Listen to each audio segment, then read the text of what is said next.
శ్రీ మహాగణాధిపతయే నమః. ఈరోజు మనం 2022 సంవత్సరం ఏప్రిల్ నెల రాశి ఫలాల్లో భాగంగా ద్వాదశ రాశుల వారికి ఎటువంటి శుభ ఫలితాలు ఉంటాయి, ఎటువంటి ఇబ్బందులు ఉంటాయి అనేటువంటి అంశాల గురించి ఇప్పుడు మీకు నేను తెలియజేయడానికి ప్రయత్నం చేస్తాను. ఇది తెలుసుకోబోయేటువంటి పరిస్థితికి ముందు ఈ మాసం గ్రహ గతుల్ని గనక కాస్త పరిశీలించినట్లయితే ప్రధాన గ్రహాలైనటువంటి గురుడు ఏప్రిల్ నెల 13వ తేదీ వరకు కుంభరాశిలో ఉంటున్నాడు. తదుపరి మీనరాశిలో ప్రవేశం చేసి ఈ మాసం అంతా అక్కడే ఉండటం జరుగుతోంది. ఇక శని భగవానుడు దాదాపు ఏప్రిల్ 30వ తేదీ వరకు, అంటే ఈ నెలాఖరి వరకు కూడా మకర రాశిలోనే సంచరిస్తున్నారు. తదుపరి కుంభరాశిలో ప్రవేశిస్తున్నారు. ఇక ఏప్రిల్ 14వ తేదీ వరకు రాహువు వృషభ రాశిలో, కేతు వృశ్చిక రాశిలో సంచారం చేస్తున్నారు. ఆ తర్వాత రాహువు మేషరాశిలోకి, కేతు తులారాశిలోకి ప్రవేశించి సంచారం చేయటం జరుగుతోంది. ఇక సాధారణ శీఘ్ర గ్రహాలైనటువంటి మిగిలిన గ్రహాల విషయానికి వచ్చేటట్లయితే ఏప్రిల్ 15వ తేదీ వరకు సుమారుగా రవి మీనరాశిలో ఉంటున్నాడు. తదుపరి మేషరాశిలో ప్రవేశిస్తున్నాడు. అలాగే ఇక కుజగ్రహ విషయానికి వచ్చేటట్లయితే ఏప్రిల్ 8వ తేదీ వరకు మకర రాశిలో ఉచ్చస్థితిలో సంచారం చేస్తున్నాడు. తదుపరి కుంభరాశిలో ప్రవేశిస్తున్నాడు. ఇటువంటి గ్రహగతులన్నీ కూడా ఈ మాసం జరుగుతున్నాయి. ఇవి ప్రధానంగా ఈ మాసం యొక్క ఫలితాలని నిర్దేశించబోతున్నాయి. అయితే ఏ రాశి వారికి ఎటువంటి ఫలితాలు ఉంటాయనేటువంటిది ఒకదాని తర్వాత ఒకటి కూలంకషంగా మీకు తెలియజేయడానికి ప్రయత్నం చేస్తాను. దీంట్లో భాగంగా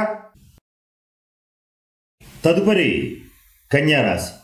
కన్యారాశి అనగానే ఉత్తరా నక్షత్రం 2, 3, 4 పాదాలు, హస్త నక్షత్రం 1, 2, 3, 4 పాదాలు, చిత్తా నక్షత్రం 1, 2 పాదాల వరకు ఉన్నటువంటి దాన్ని మనం కన్యారాశి కింద పరిగణిస్తాం.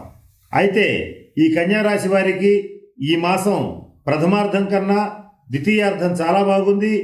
ప్రథమార్థం కొద్దిపాటి మానసికమైన ఆందోళన, అలజడి, ఇబ్బందులు కొద్దిగా ఉంటాయి.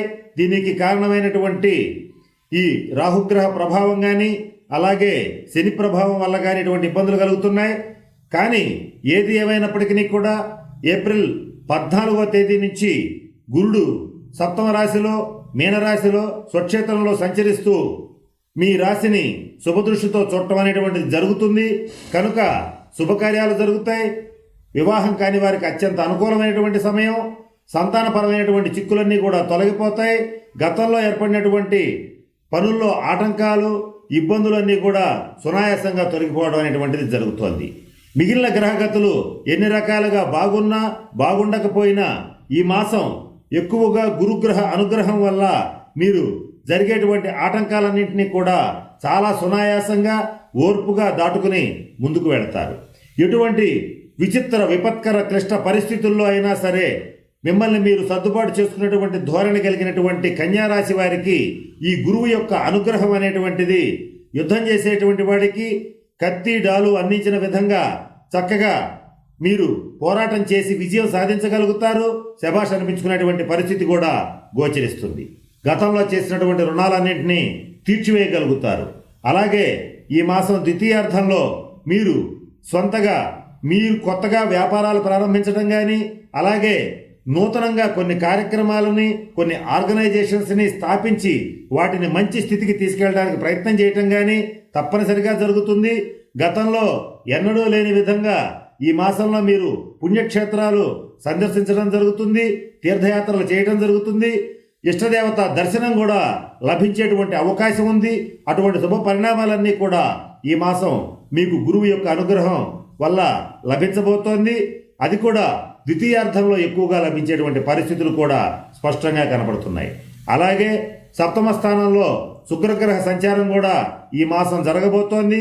ఈ ఉచ్చస్థాన శుక్రుడు ఇక్కడ ఉండి మీ జన్మ రాశిని వీక్షించడం వల్ల చక్కటి లగ్జరీ లైఫ్ని అనుభవిస్తారు. విలువైనటువంటి ఆభరణాలు కొనుగోలు చేస్తారు.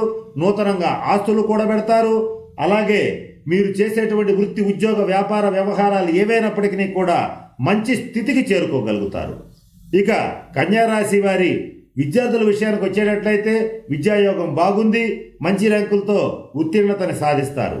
అలాగే ఉద్యోగస్తులు కానీ, వ్యాపారస్తులు కానీ వారు చేసేటువంటి పనుల్లో విజయాలు సాధిస్తారు. ప్రభుత్వ రంగ ప్రైవేట్ రంగ ఉద్యోగస్తులకి వారు కోరుకున్న ప్రదేశాలకి ఏప్రిల్ 14 తర్వాత ట్రాన్స్ఫర్స్ వచ్చేటువంటి అవకాశాలు సుస్పష్టంగా గోచరిస్తున్నాయి. వివాహ ప్రయత్నాలు చేసేటువంటి వారికి ఏప్రిల్ 14 తర్వాత ఈ సంవత్సరం మొత్తంలో వివాహం అనేటువంటిది అయ్యే అవకాశాలు చాలా సూటిగా స్పష్టంగా గోచరిస్తున్నాయి. అలాగే ఈ శుక్రగ్రహ అనుగ్రహం వల్ల కోరుకున్నటువంటి జీవిత భాగస్వామితో అదృష్టవంతమైనటువంటి జీవితాన్ని కూడా పంచుకోవడం అనేటువంటిది జరుగుతుంది. అలాగే ఇక ఈ మాసంలో సాఫ్ట్వేర్ రంగంలో ఉన్నటువంటి కన్యారాశి వారికి జీవితంలో మంచి అభివృద్ధి లభిస్తోంది. విదేశీ ప్రయాణాలు చేస్తారు. ఇక రాజకీయ నాయకుల విషయానికి వచ్చేటట్లయితే గతంలో ఏర్పడినటువంటి ప్రజాగ్రహం నుంచి విముక్తి పొందుతారు. జనాల్లోకి సూటిగా దూసుకు వెళ్ళగలుగుతారు. మీరు చేసేటువంటి పథకాలు కానీ మీరు పడుతున్నటువంటి కష్టాన్ని కానీ ప్రజలకి విడమర్చి చెప్పగలుగుతారు. ఈ విషయంలో మీరు విజయం సాధించగలుగుతారు. ఇక బడా బిల్డర్సు కాంట్రాక్టర్సు మీకు అనూహ్యమైనటువంటి ఒక ప్రాజెక్టు మీకు చేతికి రావటం, అనూహ్యంగా కొన్ని కన్స్ట్రక్షన్స్ చేయటం, తద్వారా ఆర్థికపరమైనటువంటి పరిపుష్టి లభించడం కూడా జరగబోతోంది.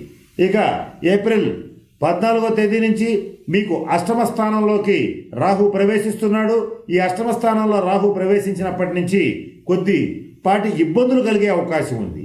అంటే అక్కడ ప్రవేశించి ఈ సంవత్సరం మొత్తం కూడా ఉంటాడు. ఈ ప్రవేశించిన తర్వాత అనుకోకుండా అన్నీ ఉన్నప్పటికీ, అన్ని రకాల ఫెసిలిటీస్ ఉన్నప్పటికీ, అన్ని రకాల ఆర్థిక వనరులు ఉన్నప్పటికీ, అన్ని రకాలుగా జీవితం బాగున్నప్పటికీ కూడా కొద్దిపాటి మానసికమైనటువంటి ఆందోళన, ఏం జరుగుతుందో అన్న భయం, అనారోగ్య పీడ ఇటువంటివి కలిగించే పరిస్థితులు గోచరిస్తున్నాయి. అటువంటి పరిస్థితులు కనుక మీకు కనబడేటట్లయితే రాహు యొక్క శాంతి పరిహార క్రియల్ని పాటించండి. ఇక 2వ స్థానంలో ఉండేటువంటి కేతువు మీకు అత్యంత శుభ ఫలితాలు ఇస్తున్నాడు.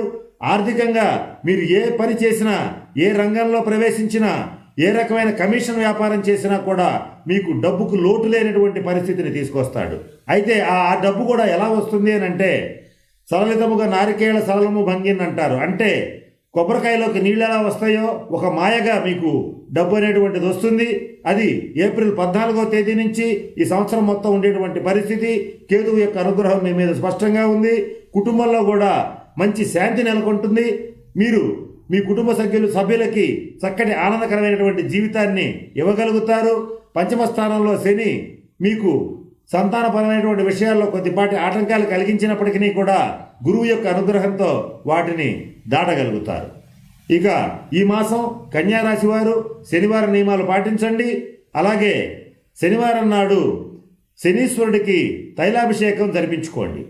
ఈ అష్టమరాహు యొక్క శాంతి పరిహార క్రియలు చేయించుకోగలిగిన వాడు చేయించుకోండి. ఒకవేళ అలా చేయించుకోలేకపోతే ఈ రాహుకాలంలో మంగళవారం నాడు కానీ శుక్రవారం నాడు కానీ కనకదుర్గ అమ్మవారి యొక్క సేవ చేయండి, దర్శనం చేయండి, పూజ చేయించుకోండి. ఇటువంటిది ఏది చేసినా కూడా మీకు ఈ మాసం మొత్తం కూడా ఈ రాహుగ్రహ ప్రభావం ఉండేటువంటి సంవత్సరం మొత్తం కూడా అత్యంత అనుకూలమైనటువంటి శుభ ఫలితాలు మీకు ఏర్పడబోతున్నాయి. ఇక ఈ మాసంలో కన్యారాశి స్త్రీలకు అత్యంత అనుకూలమైన కాలం. కుటుంబంలో, సమాజంలో మీ మాటకు ఎదురుండదు. మీరు కోరుకున్నటువంటి జీవితాన్ని స్పష్టంగా పొందగలుగుతారు. విందు వినోద కాలక్షేపాలు చేస్తారు. బంధుమిత్రులతో చక్కటి తీర్థయాత్రలు, పుణ్యక్షేత్ర సందర్శనలు అనేటువంటివి చేయటం జరుగుతుంది. మీ మాటని నిలబెట్టుకోగలుగుతారు. బంధువులకి సహాయం చేయగలుగుతారు. ఇటువంటి శుభ ఫలితాలన్నీ కూడా మీకు ఈ మాసం గోచరిస్తున్నాయి. స్వస్తి. ఈ వీడియో కానీ మీకు నచ్చినట్లయితే లైక్, కామెంట్, షేర్ చేయండి. మరిన్ని అప్డేట్స్ కోసం సబ్స్క్రైబ్ చేయండి.